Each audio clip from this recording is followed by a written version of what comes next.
अफगानिस्तान में तालिबान के कब्जे के बाद से बड़ी संख्या में लोग देश छोड़ से रवाना हुए एक विमान से 3 यात्री नीचे गिर गए। इस घटना का वीडियो सामने आया है जिसमें 3 लोगों को गिरते हुए देखा जा सकता है। ये यात्री विमान के अंदर घुसकर जगह नहीं बना पाए थे। राजधानी काबुल पर तालिबान के कब्जे के बाद हालात बेहद खराब हो चुके हैं। लोग देश छोड़ने के लिए एयरपोर्ट का रुख कर रहे हैं। सोशल मीडिया पर जारी तस्वीरों में दिखाई दे रहा है कि कैसे लोग काबुल से जाने की जल्दी में है। भारी संख्या में लोग हवाई जहाज पर चढ़ते दिखाई दिए।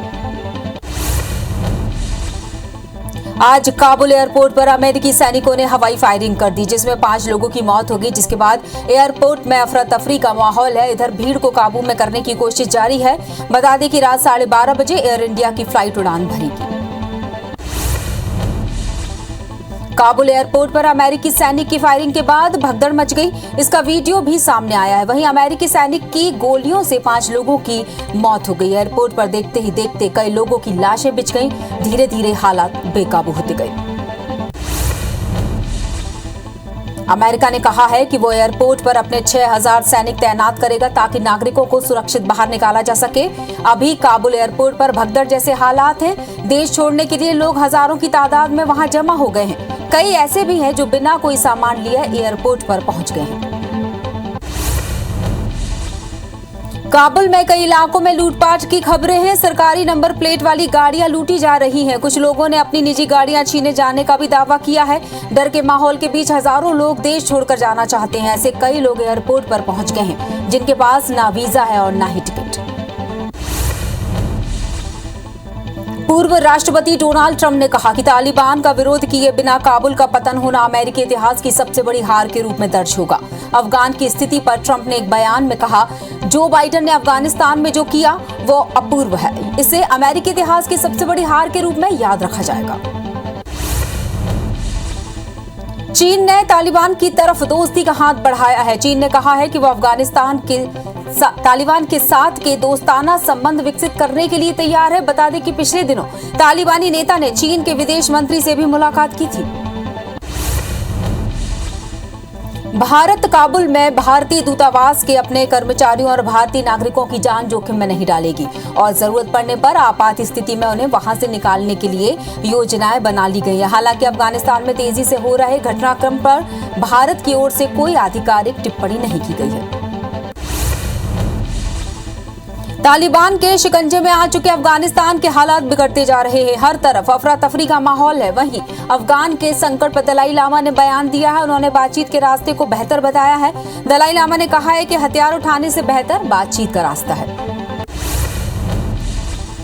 अफगानिस्तान पर तालिबान ने अपनी पूरी पकड़ बना ली। ऐसे में सामाजिक कार्यकर्ता और नोबेल पुरस्कार विजेता मलाला यूसुफजई ने अपनी प्रतिक्रिया दी। ट्वीट कर मलाला ने महिलाओं और अल्पसंख्यकों को लेकर चिंता जाहिर की। साथ ही लिखा है कि महिलाओं को लेकर मैं चिंतित हूं, परेशान हूं। हैती में आए 7.2 तीव्रता के शक्तिशाली भूकंप में अब तक 1297 लोगों की मौत हो गई और करीब 5700 लोग घायल भी हुए हैं। हैती की नागरिक सुरक्षा एजेंसी के निदेशक चेरी चांडलर ने बताया कि सबसे ज्यादा लोग देश के दक्षिण में हताहत हुए हैं। शनिवार को भूकंप आने से शहर पूरी तरह से तबाह हो गया। भूस्खलन से राहत बचाव काम प्रभावित हुआ। लेबनान के अक्का जिले में ईंधन से भरे टैंकर में ब्लास्ट होने से करीब 20 लोगों की मौत हो गई जबकि 80 से ज्यादा लोग घायल हो गए हैं। ये जानकारी रेड क्रॉस की ओर से ट्विटर के माध्यम से दी गई है। इस घटना में गंभीर रूप से घायल हुए लोगों का स्थानीय अस्पताल में इलाज किया जा रहा है। इलाके के लोग टैंकर के पास गैसोलीन भरने के लिए जुटे थे। इस दौरान वे आपस में हाथापाई करने लगे और इसी बीच टैंकर में धमाका हो गया।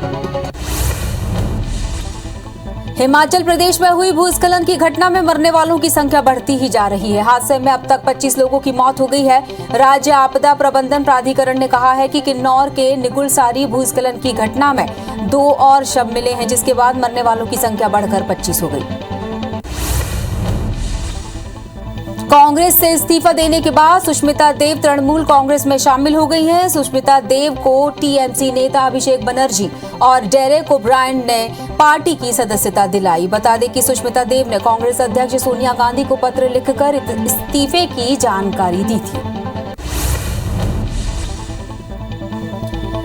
पश्चिम बंगाल की सीएम ममता बनर्जी ने आज का दिन खेला होबे दिवस के रूप में मनाने की घोषणा की, जिसके बाद तृणमूल कांग्रेस के कार्यकर्ताओं ने सिलीगुड़ी में साइकिल रेस का आयोजन कर खेला होबे दिवस मनाया।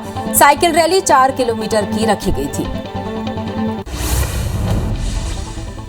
टोक्यो ओलंपिक में हिस्सा लेने वाले खिलाड़ियों के एक प्रतिनिधि मंडल ने प्रधानमंत्री नरेंद्र मोदी से मुलाकात की, जहां प्रधानमंत्री ने सभी खिलाड़ियों से ब्रेकफास्ट पर चर्चा की। पीएम मोदी ने वायदे के मुताबिक पीवी सिंधु को आइसक्रीम भी खिलाई। बता दें कि भारत के खिलाड़ियों ने शानदार प्रदर्शन करते हुए टोक्यो ओलंपिक में देश के लिए 7 मेडल जीते हैं। पैरा ओलंपिक जाने वाले खिलाड़ियों से मंगलवार यानी कल प्रधानमंत्री नरेंद्र मोदी बातचीत करेंगे। जानकारी के अनुसार मंगलवार सुबह 11 बजे पीएम मोदी खिलाड़ियों से बात करेंगे। बता दें कि 24 अगस्त से 5 सितंबर के बीच पैरालंपिक खेलों का आयोजन जापान की राजधानी टोक्यो में होगा। टोक्यो ओलंपिक में जैवलिन थ्रो में भारत को गोल्ड मेडल जिताने वाले नीरज चोपड़ा ने रविवार को फेसबुक पर एक पोस्ट लिखी। इस पोस्ट में उन्होंने जीत के लिए अपने डॉक्टर, कोच और फिजियो का शुक्रिया किया। इस पोस्ट के साथ उन्होंने 2 साल पुरानी और आज की एक तस्वीर भी शेयर की। एक तस्वीर उनकी तब की है जब उनकी कोहनी की सर्जरी होनी थी और दूसरी तस्वीर अभी की। केंद्रीय मंत्री मुख्तार अब्बास नकवी ने कहा, अमृत महोत्सव के मौके पर वोकल फॉर लोकल के संकल्प के साथ देश भर में 75 हुनर हाट आयोजित किए जाएंगे। 75 ऐसे स्थान चुने गए हैं जो कि वक्फ की जमीनें हैं, जिस पर अमृत महोत्सव पार्क का निर्माण किया जाएगा। सुप्रीम कोर्ट में दाखिल जवाब में केंद्र ने जासूसी के आरोपों को बेबुनियाद बताया है। साथ ही ये भी कहा कि वो सभी आशंकाओं को दूर करने के लिए निष्पक्ष विशेषज्ञों की एक कमेटी बनाने को तैयार है। केंद्र ने ये प्रस्ताव भी दिया है कि कमेटी किन किन मुद्दों पर काम करेगी, ये सुप्रीम कोर्ट ही तय कर दे। आज पूर्व प्रधानमंत्री अटल बिहारी वाजपेयी की 3री पुण्यतिथि है। इस मौके पर राष्ट्रपति रामनाथ कोविंद, उपराष्ट्रपति वेंकैया नायडू, प्रधानमंत्री नरेंद्र मोदी ने अटल जी के समाधि स्थल सदैव अटल पर उनको श्रद्धांजलि अर्पित की। इस दौरान रक्षा मंत्री राजनाथ सिंह, गृह मंत्री अमित शाह, बीजेपी अध्यक्ष जेपी नड्डा भी मौजूद रहे। सीएम शिवराज सिंह चौहान ने अपने सभी कार्यक्रम निरस्त कर दिए हैं। सीएम ने स्वास्थ्य कारणों की वजह से अपने सभी कार्यक्रम निरस्त किए हैं। जानकारी के मुताबिक गले में तकलीफ के चलते डॉक्टर ने सीएम को आराम करने की सलाह दी है। मध्य प्रदेश में आज से केंद्रीय मंत्रियों की आशीर्वाद यात्रा शुरू हो गई है। केंद्रीय राज्य मंत्री एसपीएस बघेल दतिया, ग्वालियर में जनता से आशीर्वाद लेंगे। 17 अगस्त को इंदौर संभाग में सिंधिया यात्रा का आगाज करेंगे, तो वहीं 19 अगस्त को वीरेंद्र खटीक की यात्रा ग्वालियर से शुरू होगी। मध्य प्रदेश सरकार के मंत्री हरदीप सिंह ने गौ पालन के लिए नया कानून बनाने की मांग की है। उनका कहना है कि चुनाव लड़ने वाले हर व्यक्ति को गाय पालना चाहिए और अगर कोई गाय नहीं पालता है तो उसका नामांकन चुनाव आयोग निरस्त कर दे। इसके लिए वे चुनाव आयोग को पत्र भी लिखेंगे और हर प्लेटफॉर्म पर अपनी बात भी कहेंगे। कांग्रेस नेता आरिफ मसूद ने कहा कि सरकार पहले गारंटी दे कि गौपालन करने पर हमारी मॉब लिंचिंग तो नहीं होगी। सरकार ये सुनिश्चित करे कि हमारी हिफाजत होगी। हम भाजपा नेताओं से भी बेहतर गौपालन करके दिखाएंगे। उन्होंने ये भी कहा कि ये बीजेपी का सियासी प्रोपेगेंडा है। कोरबा जिले के प्रभारी मंत्री प्रेम साय सिंह टेकाम बेला कछार में आयोजित वन महोत्सव कार्यक्रम में शामिल हुए, जहां उन्होंने कलेक्टर रानू साहू की मौजूदगी में पौधारोपण किया। जिले के 5 हेक्टेयर रकबे में साल के 5000 पौधे रोपे गए। बंगाल की खाड़ी में फिर चक्रवात बन गया है, जिसके प्रभाव से 18 अगस्त के बाद एमपी में जमकर बारिश हो सकती है। मौसम विभाग ने होशंगाबाद, ग्वालियर, चंबल, भोपाल, शहडोल, जबलपुर, इंदौर, सागर और रीवा संभागों के साथ ही उज्जैन जिले में अच्छी बारिश की संभावना जताई है। ग्वालियर क्रेन हादसे में बड़ा खुलासा हुआ है। इसमें अफसरों की लापरवाही सामने आई है। ट्रैक्टर ड्राइवर हाइड्रोलिक मशीन को चला रहा था और ड्राइवर की नासमझी के कारण यह हादसा हो गया। हादसे में 3 लोगों की जान चली गई है। कोतवाली पुलिस ने फायर ऑफिसर और ट्रैक्टर ड्राइवर के खिलाफ मामला दर्ज कर कार्रवाई शुरू कर दी है। राजनांदगांव के मठपारा क्षेत्र में आपसी रंजिश के चलते एक युवक की हत्या हो गई। घटना देर रात की बताई जा रही है। आरोपियों ने धारदार हथियार से युवक पर हमला कर उसे मौत के घाट उतार दिया। घटना की सूचना मिलने पर पुलिस की टीम मौके पर पहुंची और 5 लोगों को गिरफ्तार कर लिया। भिंड के बरोही थाना क्षेत्र में एक बुजुर्ग की हत्या कर बदमाशों ने डकैती की वारदात को अंजाम दिया है। पुलिस के मुताबिक बदमाशों ने वृद्ध की लाठियों से पीटकर हत्या कर दी, फिर घर में रखे सामान लेकर फरार हो गए। फिलहाल पुलिस आरोपियों की तलाश में जुटी हुई है।